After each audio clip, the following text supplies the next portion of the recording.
Yo, what's up guys? I-share ko lang sa inyo guys yung pagpapasta namin. Nagpa-dental kasi kami.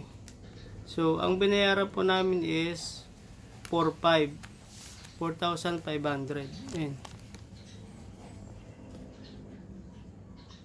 4,500. So, ganito kasi yun. Yung sa akin is dalawang 850.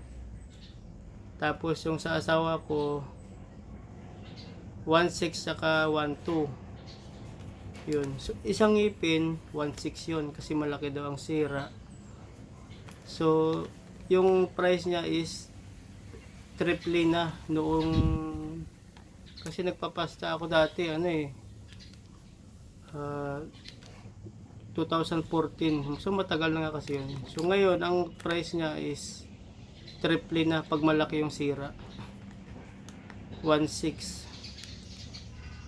Pag maliit naman, wala nang minimum na 800, 850 na. Yun. Kasi yung sa akin maliit naman eh. Maliit na naman yung sira eh. So 850 talagang siningil. Ayun. Tapos yung isa medyo malaki, sa asawa ko 1,200. Pag medyo malaki 1,200 na agad. Ganun. So sa akin kasi ang sira sa akin is dalawa. Sa asawa ko dalawa.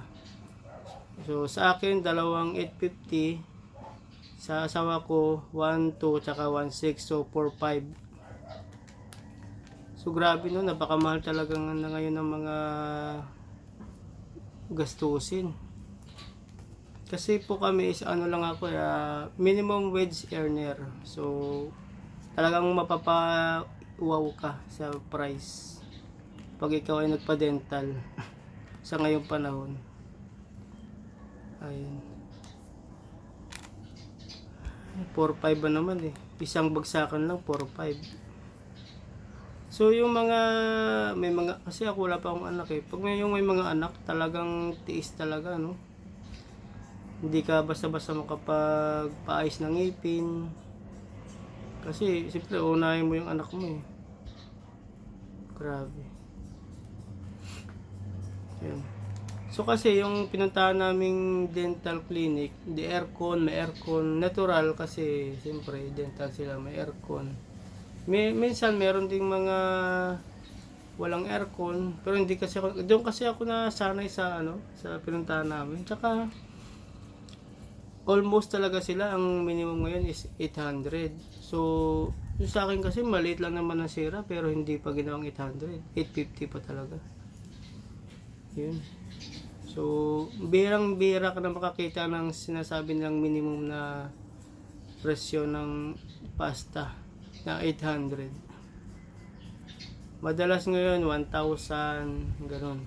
Doble na ang price pag ikaw ay nagpapasta. Siyempre, kailangan nating magpaayos ng ngipin kasi siyempre nagtatrabaho tayo. Kailangan sa medical yan. Tsaka hindi pwedeng pagpapasok ka, mabaho yung hininga mo. Kailangan natin magpaayos ng ngipin. So yun, grabe. Napakamahal ngayon magpa-dental.